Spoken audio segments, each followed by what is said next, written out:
our longest trusted English newspaper since 1898. Now available digitally. Computer. Order the Manila Times Digital Edition. Subscribed. Get the Manila Times Digital Edition for less than 2 pesos and 50 centavos per day when you sign up for 1 year. The Manila Times, news source of choice, trusted since 1898. Greetings! Thank you for lending an ear to the Voice of the Times for Wednesday, May 25, 2022. For today's editorial, the pros and cons of reclamation. If one visits Dumaguete City, one is likely to notice campaign-style banners posted here and there among the leftovers from the recent elections bearing the terse message, "No to 174. The signs are evidence of a most remarkable public campaign, well-organized, popular, and evidently successful resistance to a proposed reclamation project that will bury 174 hectares of Dumaguete's waterfront under a 23 billion peso upscale smart city development. The project was an unsolicited proposal to the city by the Quezon City-based construction firm EM Cuerpo Incorporated in mid-2021 and was enthusiastically embraced by Dumaguete City Mayor Felipe Antonio Remollo. Remollo prevailed upon the City Council to pass a resolution authorizing him to sign a memorandum of understanding with the firm for development of the project. The move set off a firestorm of protest among the public, business groups, environmental advocates, and even some government agencies. By September, Mayor Remollo was under such pressure that he suspended the MOU, ostensibly to seek a fresh mandate for it in the election.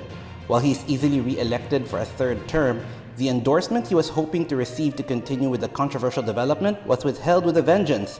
7 city council seats, a clear majority, went to candidates who had organized themselves to run on a specific platform of preventing the 174. The project is now considered dead, at least for the foreseeable future, and that was the clear wish of the majority of the citizens of Dumaguete. That is as it should be. Reclamation, like mining, is fraught with controversy here in the Philippines. Like mining, discussions about reclamation often suffer from being subject to absolutes in points of view. That is, it is either considered completely bad and should never be allowed, or that not allowing it is wrong and unfairly retards economic growth. It is exceedingly rare for either extreme in perspective to be completely correct, yet they are the two perspectives most often adopted, which makes disputes over proposed reclamation projects unproductive and unlikely to lead to rational and beneficial solutions.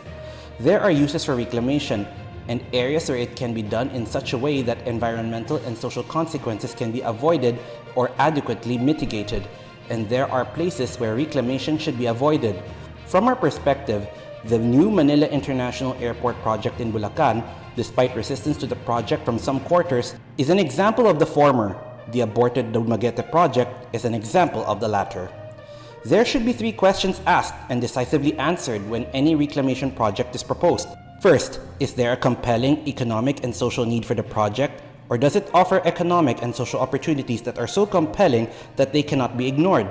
Second, is reclamation the best or the only option for meeting that need or providing those opportunities? And finally, does the project have the clear support of the community or communities that will be directly affected by it? If the answer to all of these questions is an unarguable yes, then reclamation is likely a good idea, provided of course that environmental impacts and the impact on any populations that may be displaced from their homes or livelihoods are thoroughly addressed from the outset. If any of those questions has a negative answer, then reclamation should be prohibited. In the case of Dumaguete, for example, the proposed project would have extended into a marine protected area, and for this and other reasons, it was overwhelmingly rejected by the community. In the case of the new airport, which is critically needed, placing it on reclaimed land is the most practical solution, and while there are some disruptions to the local environment and community, these have been appropriately addressed. Not everyone is happy with it, but the balance of public opinion clearly favors the project, so it should proceed. These examples, both for and against reclamation, should serve as guidance to planners and policymakers when new projects are presented for consideration. And that's the editorial for Wednesday, May 25, 2022. For more news and information, get a copy of the Manila Times on print, subscribe to its digital edition, or log on to www.manilatimes.net. Follow us on Twitter, Facebook, or Instagram, and listen to the Voice of the Times.